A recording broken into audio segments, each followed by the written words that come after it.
Hello friends, welcome to literary scholar channel. और यहाँ पे हम पैराडाइज लॉस्ट बुक 1 का लाइन बाय लाइन एक्सप्लेनेशन कर रहे हैं। और आज हम फ्रॉम 621 लाइन से आगे का एक्सप्लेनेशन देखेंगे। अब तक हमने 621 या 22 लाइन तक का एक्सप्लेनेशन देखा हुआ है, तो फिर उससे आगे क्या एक्सप्लेनेशन आज हम इस वीडियो में देखेंगे। और अगर आप इस चैनल पे नए हैं तो आप प्लेलिस्ट में जाइए, और अगर आप पैराडाइज लॉस्ट से रिलेटेड प्लेलिस्ट खोलेंगे तो वहाँ पे आपको सारे वीडियो मिल जाएंगे। और कुछ जो है उसके कुछ इंपॉर्टेंट क्वेश्चंस को भी मैंने डिस्कस किया है, तो आपको वहाँ मिल जाएगा। तो सब्सक्राइब करिए चैनल को और अपना ढेर सारा प्यार दीजिए इस चैनल को। चलिए आज का एक्सप्लेनेशन शुरू करते हैं। तो ये सेटन की 5th स्पीच है जिसका एक्सप्लेनेशन आज हम देखेंगे। और यहाँ पे उसने प्रपोज किया है गॉड को अपोज करने के लिए। ठीक है, वो इतनी बड़ी सेना जो उसके सामने खड़ी है, वो उनको मतलब उनके अंदर जोश भर रहा है कि स्ट्रैटेजी बना रहा है कि किस तरीके से हम अब आगे की लड़ाई करेंगे और किस तरीके की हमारे प्लान होंगे, स्ट्रैटेजीज़ क्या होंगी, वो डिस्कस करने के लिए खड़ा है। तो चलिए शुरू करते हैं। ओ मीरियड्स ऑफ इमॉर्टल स्पिरिट्स। मीरियड का मतलब होता है बहुत, जो काउंट नहीं किया जा सकता। ठीक है, जिसकी काउंटिंग नहीं की जा सकती, असंख्य, जिसकी गिनती नहीं की जा सकती। ऑफ इमॉर्टल स्पिरिट, इमॉर्टल का मतलब हो गया कि जो मर नहीं सकते। तो वो कहते हैं कि इतनी असंख्य संख्या में जो ये इमॉर्टल जो स्पिरिट्स खड़ी हैं, मैं उनको संबोधित करते हुए कहता है सेटन कि आप लोग जो कि मॉर्टल हो और इतनी बड़ी तादाद में हो, ओ पावर्स मैचलेस। आपका जो पावर है, आपकी जो क्षमता है, आपकी जो लड़ाई करने की क्षमता है, ताकत है, वो मैचलेस है, उसका कोई मैच नहीं हो सकता। बट विद द ऑलमाइटी, और अगर कोई उसको कंपेयर भी करेगा तो वो सिर्फ ऑलमाइटी से कंपेयर करेगा। ऑलमाइटी मतलब गॉड कह रहे हैं, गॉड से कंपेयर करेगा। And that strife was not inglorious. तो अब यहाँ पे वो बोल रहा है कि कोई मतलब जो भी हमारा जो संघर्ष था, मतलब हमने जो लड़ाई लड़ी, and that strife was not inglorious, वो इनग्लोरियस नहीं थी। ठीक है, हमने जो लड़ाई शुरू की थी स्वर्ग में, वो इनग्लोरियस नहीं थी। दो दैट इवेंट वॉज डायर, वो इवेंट जो था, जैसा हुआ, हमें स्वर्ग से निकाल के नर्क में फेंक दिया गया, ये इवेंट बहुत टेरिबल था। ठीक है, वो जिस बात के लिए हमने बगावत शुरू की थी, वो इनग्लोरियस नहीं थी। उसको ऐसा नहीं था कि उसकी वजह से हम मुंह छुपाते फिरे, नहीं, वो इतना गलत, मतलब इतना शर्मनाक नहीं था वो चीज़। लेकिन जो इवेंट हमारे साथ हुआ, जो दिक्कतें हमारे साथ आईं, वो बहुत ही ज़्यादा, जो ये स्वर्ग से वो हटाने वाली बात उस इवेंट के बारे में बोल रहा है, वो बहुत ही टेरेबल था। ठीक है, एज दिस प्लेस टेस्टिफाई, और उसको टेस्टिफाई कौन कर रहा है, उसको जस्टिफाई कौन कर रहा है कि वो जो एक्ट था कि हेवन से निकाल के हेल में फेंक देना, ये जो एक्ट था वो टेरिबल था। और इसको जस्टिफाई कर रहा है ये प्लेस जहाँ आप सब खड़े हैं। ठीक है, वो स्पीच दे रहा है, तो कह रहा है कि ये प्लेस उस चीज़ को जस्टिफाई करता है। एंड दिस डायर चेंज, और ये जो टेरिबल चेंज है, ठीक है, ये जो टेरिबल भयानक ये जो चेंज हुआ है, परिवर्तन हुआ है, हेटफुल टू अटर, ये बहुत ही ज़्यादा हेटफुल है इसके बारे में डिस्कस करना। ठीक है, but what power of mind for seeing and perceiving from the depth of knowledge past और present could have feared, how such united force of gods, how such as stood like these could ever know repulses। तो अब वो कह रहा है, सेटन कहता है कि मतलब वो कह रहा है कि but what power of mind, वो जो मतलब इन सब के बावजूद, ठीक है, ये कोई अनुमान नहीं लगा सकता कि पहले अतीत में, फॉरसीइंग मतलब अतीत में, पास्ट में और प्रेजेंट में, ठीक है, में जो भी नॉलेज है, from the depth of the knowledge from past and present, could have feared how such united force of gods. ये गॉड्स किसको कह रहा है? Such united force of gods का मतलब हुआ ये फॉलन एंजल को कह रहा है कि कोई ये अनुमान भी नहीं लगा सकता, कोई सोच भी नहीं सकता, ना कि पास्ट में और ना कि प्रेजेंट में, कि आप जैसे देवताओं का ऐसा समूह, ठीक है, group of gods, yes, could have feared how such united force of God, how such as stood like these could ever known repulse. तो वो कह रहा है कि कैसे जो इस समय आप सब मेरे सामने खड़े हो कभी पराजित भी हो सकते हैं. ये कैसे, रिपल्स का मतलब होता है हारना, डिफीट. तो वो कह रहा है कि कोई दूर दूर तक सोच नहीं सकता था कि ये जो आर्मी मेरे सामने खड़ी है, इतनी, जिसकी पावर मैचलेस है, जिसको कोई तोड़ नहीं सकता, इतनी बड़ी संख्या में ये जो आर्मी मेरे सामने खड़ी है, कौन ऐसा सोच सकता था क्या एंशिएंट टाइम में, या मतलब पास्ट में, या प्रेजेंट में, या फ्यूचर में भी. अब तो हम डिफीट हो गए. तो वो कह रहा है कि ये प्रेजेंट में और पास्ट में कौन सोच सकता था, कैसे आप कल्पना कर सकते थे कि इतने जो शक्तिशाली ग्रुप ऑफ गॉड्स मेरे सामने यूनाइटेड होके खड़े हैं, वो कभी हार भी सकते हैं. ऐसा कोई सोच ही नहीं सकता था.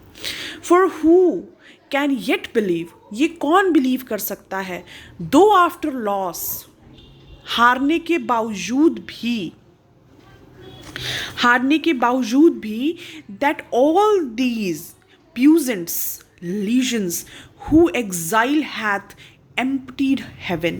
कह रहा है कि अब ये कौन विश्वास कर सकता है कि इस डिफीट के बाद भी ये जो एंजल, फॉलन एंजल की ये जो विशाल और शक्तिशाली यूनिट मेरे सामने खड़ी है, उसको स्वर्ग से, हेवन से निकाल दिया गया. और इसकी वजह से पूरा हेवन में, मतलब जो हेवन है उसमें से काफ़ी जो जगह है वो खाली हो गई. मतलब इतने लोगों को गॉड ने उठा के फेंक दिया कि हेवन जो है वो खाली हो गया.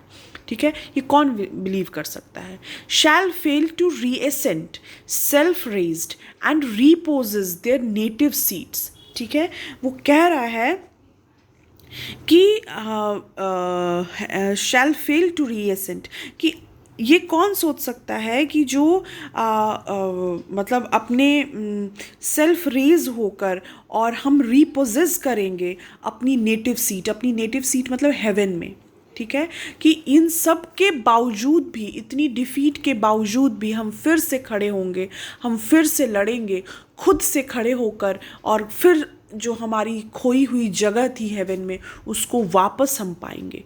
ठीक है, for me B witness all the host of haven.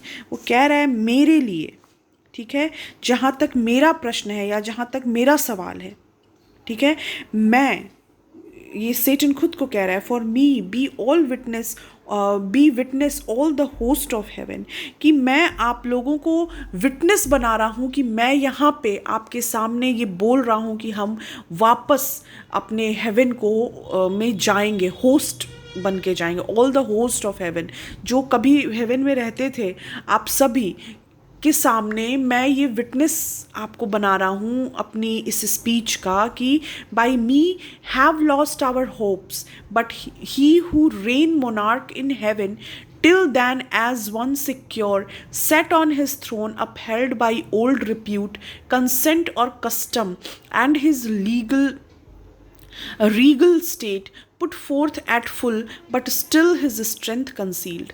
कह रहा है वो कि हम, मतलब जहाँ तक मेरा प्रश्न है, मैं आप सबको इस चीज़ का साक्षी बना रहा हूँ, विटनेस बना रहा हूँ, और मैं इस बात को मैं, कहते हैं ना कि मैं ऐलान करता हूँ, मैं इस बात का आप सबके सामने ऐलान करता हूँ, जो आप सब कभी हेवन में होस्ट हुआ करते थे, कि क्या हुआ जो हम हार गए.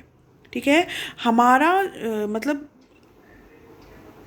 कि हमारी जो हार थी, इफ़ काउंसिल डिफरेंट और danger shunned by me have lost our hopes, कि जो भी डेंजर मैंने, मतलब डेंजरस काम मैंने किए या जो भी मैंने डिफीट ली, उसके बावजूद भी मेरा होप जो है वो ख़त्म नहीं हुआ है.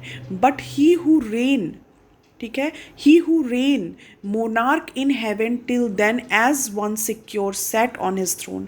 और वो कह रहा है कि लेकिन स्वर्ग का जो स्वामी है, जो मोनार्क है, वो अब भी वहाँ पे रूल कर रहा है, और हमारे द्वारा उसको चुनौती दिए जाने तक, मतलब हम जब तक उसको मतलब रिवोल्ट नहीं करेंगे उसके अगेंस्ट, उसने अपनी जो रेप्यूटेशन, ओल्ड रेप्यूटेशन जो उसकी है, अपहेल्ड की हुई है कंसेंट और कस्टम से। ठीक है, कंसेंट और कस्टम से कहने का मतलब कि जैसा कि कुछ कंसेंट से हुए हैं और कुछ कस्टम से उसकी उस ओल्ड रेप्यूटेशन को बनाने में वो सक्षम रहा है, and his Regal state put fourth at full. ठीक है, और वो इस वजह से अपनी उस सीट के ऊपर बना हुआ है मोनार्क, क्योंकि उसका जो उसकी जो सार्वभौमिक सत्ता थी, मतलब उसकी जो स्टेट ऑफ पावर है, वो कंसील्ड थी, वो छुपी हुई थी, कोई जानता नहीं था कि उसके पास कितना पावर है। ठीक है, इस वजह से वो अब तक अपने सीट पर बना हुआ है। कहने का मतलब ये है, वो यहाँ ये समझाना चाह रहा है कि गॉड अब भी हेवन में बैठा हुआ है, और हम हेल में इस वजह से आ गए क्योंकि उसकी जो ओल्ड रेप्यूटेशन थी, उसका जो उसके जो फॉलोअर्स थे, जिस तरीके से लोग उसको मानते हैं, किसी को नहीं पता था कि उसकी पावर कितनी है। हम सबको भी नहीं पता था कि वो कितना पावरफुल है।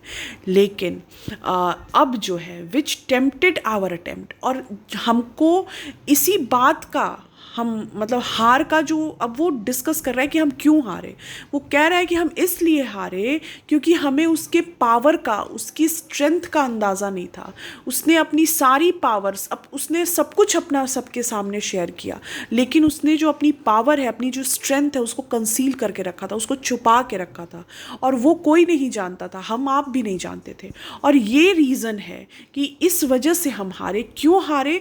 क्योंकि हम उस स्ट्रेंथ को जाने बगैर टेम्प्ट हो गए। टेम्प्ट होना मतलब कि जैसे उसको पाने के लिए कोई चीज़, कहते हैं ना कि उत्सुक हो जाना। ठीक है, हम लालच में पड़ गए, टेम्प्टेड हो गए कि हम एक अटेम्प्ट ले, and rot our fall.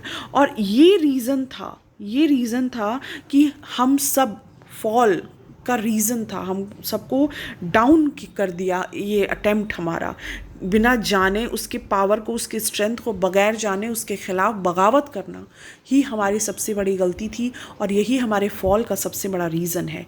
Hence fourth his might we know. अब उसका माइट मतलब उसका पावर, किसका पावर? गॉड का पावर। हेंस फोर्थ, लेकिन अब क्या है?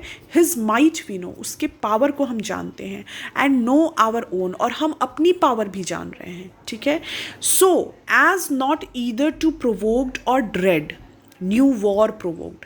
तो अब हम क्या करेंगे? अब हम ये करेंगे कि हम अब एक नया वॉर प्रोवोक करेंगे। ठीक है, क्योंकि अब हम प्रोवोक नहीं होंगे किसी भी चीज़ से। उसके वो कितना भी चुनौती दे ले, हम उसको मतलब उसको प्रोवोक नहीं करेंगे किसी भी तरीके से, और ना खुद प्रोवोक होंगे। और अब क्या करेंगे? हम एक नया वॉर शुरू करेंगे। क्या वो नया वॉर है? For better part remain. और यही ज़रूरी है कि हम to work in close design. Close design का मतलब होता है कि अब हम छिप कर वार करेंगे, अब हम धोखे से वार करेंगे, अब हम विश्वासघात करेंगे। ठीक है, क्यों? क्योंकि अगर आप फ्रंट होके उसके सामने जाओगे तो देखो ये हश्र हुआ है हमारा। ठीक है, हमने उसको फेस किया तो हमारा ये हश्र हो गया। तो ये बेवकूफ़ी हम वापस नहीं दोहराएंगे। अब हम एक नई स्ट्रैटेजी बनाएंगे, और नई स्ट्रैटेजी ये है कि अब हम बहुत क्लोज डिज़ाइन में, क्लोज डिज़ाइन का मतलब होता है शांत रह के, छुप कर वार करेंगे, हम धोखे से वार करेंगे, बाई फ्रॉड और गाइल। ठीक है, धोखे से कहते हैं ना कि चुपचाप आराम से उसके ऊपर हम वार करेंगे। तो वो यही चीज़ कह रहा है कि ये हमारा नेक्स्ट स्ट्रैटेजी होगी। What force affected not that he no less at length from us may find. ऐसा नहीं है कि उसको इस चीज़ के बारे में पता नहीं चलेगा। ठीक है, ऐसा नहीं है, उसको सब पता चलेगा। Who overcome by force hath overcome but half his foe. ठीक है।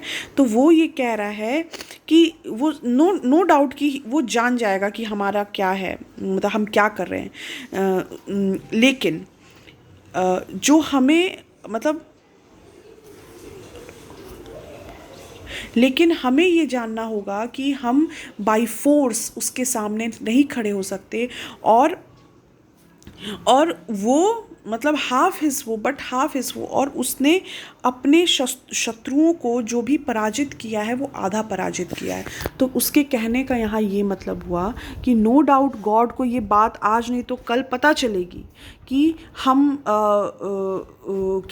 क्या कर रहे हैं, लेकिन वो ये रियलाइज़ करेगा दैट ही हु मतलब overcome his enemy by force overcome him but partly, कि उसने हमें फोर्स से तो डिफीट कर दिया है